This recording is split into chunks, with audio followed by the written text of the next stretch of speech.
Ketika Pak Quraisyab nulis di Membumikan Al-Quran tentang alak, itu kalau orang ahli embriologi dimaknani alak segumpal darah itu mesti tertawa-tawa karena nggak ada dalam proses embriologi orang lewat proses segumpal apa? Darah.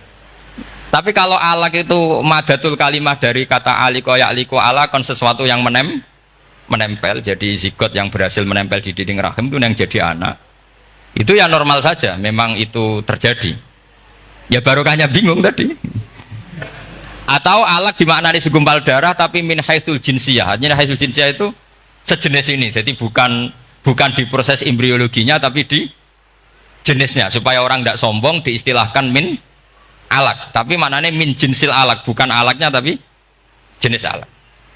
Itu kayak Abu Bakar. Abu Bakar itu kalau sedang bully manusia yang sombong-sombong itu, kamu kok sombong? Kamu itu keluar min makhrajil bauli marroten gitu. Supaya orang tidak sombong itu disilakan manusia itu yakhruju min makhrajil bauli apa? Marroten. Kan kamu keluar dari makhrajil bauli berapa? 2 kali kan? Minar rojul lewat penis, terus nanti lahir juga lewat min makhrajil baul.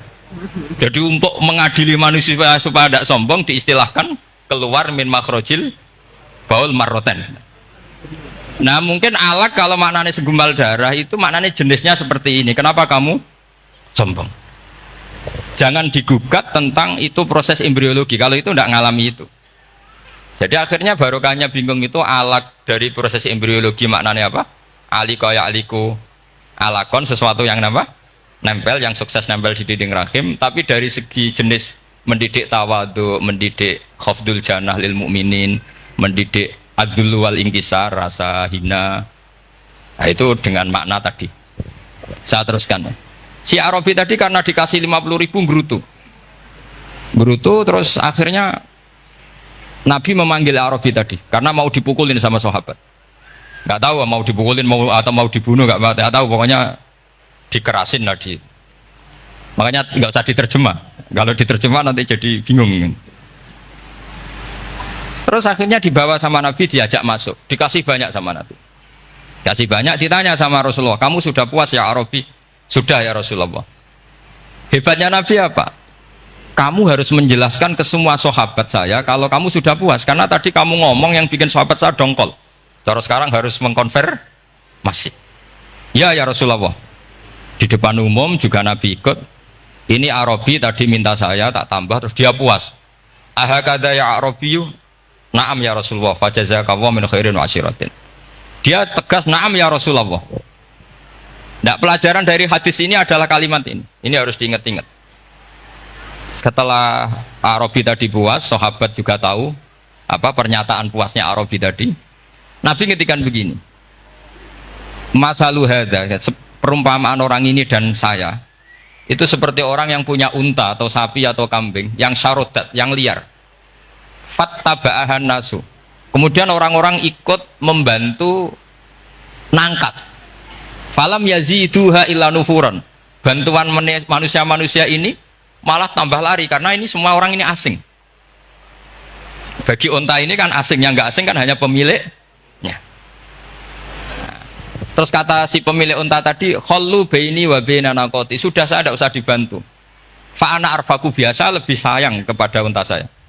Orang nggak ikut bantu semua, terus kemudian unta itu dipanggil, fa'akhoda minkum amil ardi, kira-kira diambilkan rumput, terus unta itu mau nurut. Intinya apa? Kalau orang nggak bakat kiai, nggak bakat dai ilallah, kok ngajak-ngajak Islam itu falam yaziduha ila nufuron, kira-kira gitu. Karena lebih banyak emosinya ketimbang teknik proses tadrijinya, tasreknya. Akhirnya itu jadi pelajaran ke kita. Pelajaran kedua, Rasulullah ngendikan begini. Andaikan kamu membunuh si Arabi tadi, bahasanya yang membunuh. Kalau ini tak terjemah nggak apa-apa, wong andaikan saja. Andaikan kamu membunuh si Arabi tadi dalam keadaan membenci saya, yaitu ngomentari Nabi adalah kikir, maka dakhalan nar.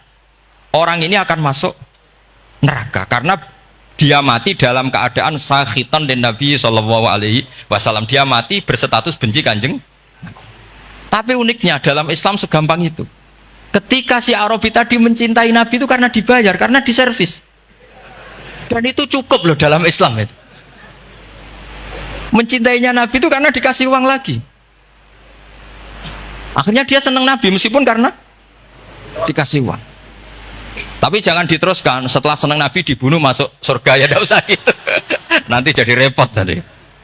Tapi intinya apa? Islam itu semudah itu. Yang menerima kebenaran karena servis saja diterima sama Allah Subhanahu wa ta'ala. Nah ini di sini pentingnya kiai-kiai yang wasatiyah, yang ceria, yang gampang. Karena kita tidak ingin tanfir. Saya kemarin bikin makalah untuk 100 harinya guru saya Kiai Haji Maimun Zubair, tak beri judul Al-Intisar Lima Dhaibi Syekhina. Itu diantara yang saya tulis adalah Sayyidina Umar itu pernah diprotes sama banyak sahabat, termasuk Abu Bakar, karena Abu Bakar ke Umar ini lewat penunjukan. Kata para sahabat, ya Abu Bakrin, kamu memasrahkan umat ini ke aghladin nas, orang paling kasar, yaitu Umar. Tapi apa? Ketika ada sahabat yang memberanikan diri tanya Sayyidina Umar, namanya Abdurrahman bin Auf, kenapa engkau kasar pada umatnya Rasulullah SAW? Jawabnya Umar itu unik. Fawwah, laqad lintu hatta khasyitu waha fil lain, walaqad istatattu alaihim hatta khasyitu waha fis syiddah. Fa ainal makhraj? Saya ketika lunak sama manusia, sebetulnya saya juga takut Allah ketika ngambil sikap lunak, karena lunak itu dianggap pembiaran. Bagi orang yang salah paham, lunak itu dianggap pembiaran. Kamu punya ponakan yang sering pacaran misalnya, atau sering nakal, kamu lunak, itu dianggap pembiaran. Pembiaran itu tidak mendidik. Tapi kalau kamu sebagai Pak Lek Pade terkenal keras, ponakamu ya ora tau sowan, itu ya ora iso didik, sama saja. Orang kau berdidik, sowan saja gak berani, ketemu kamu lari gitu. Intinya apa? Terlalu lunak juga ada masalah, yaitu dianggap pembiaran. Terlalu keras juga ada masalah, kan hakikatnya nggak bisa didik.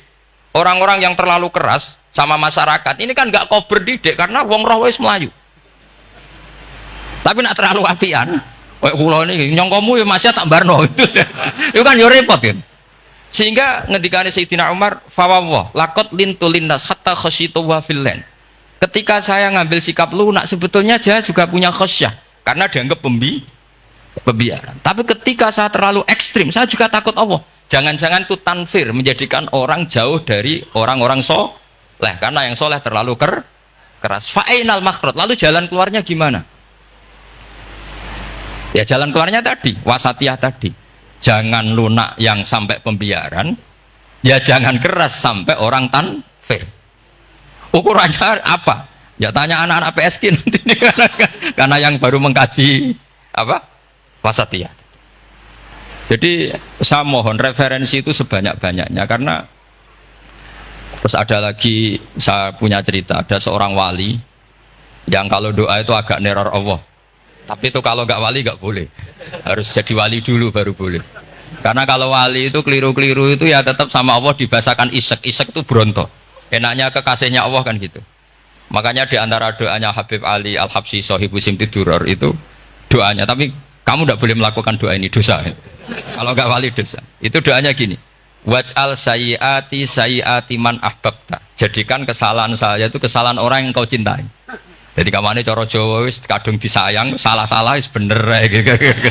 Jadi waj'al sayyiati man ahbabta.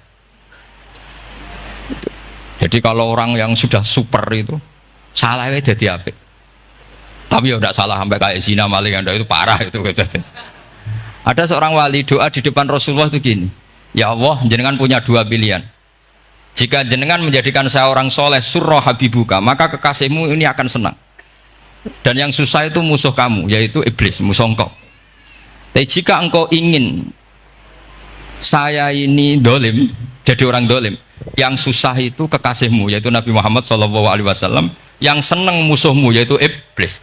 Mau jenengan milih mawon, nyeneng no nyeneng no kekasihmu, apa nyeneng no musuhmu gitu. Ya sudah kan, Allah tidak punya pilihan.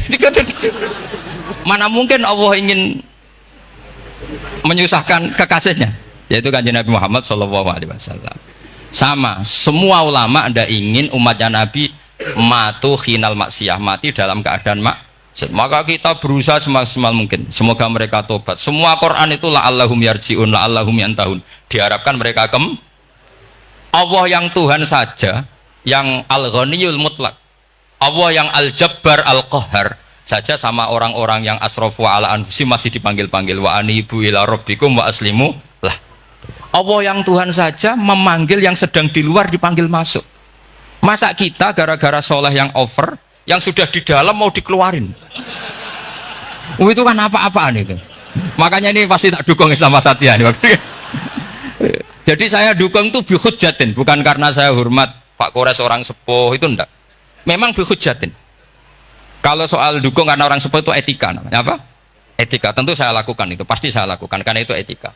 Tapi lebih dari itu karena bihujjatin wadihah, bihujjatin bayyinah. Memang logikanya seperti itu. Allah yang Tuhan saja selalu memanggil yang luar dimasukkan ke dalam. Masa yang sudah di dalam dikeluarkan?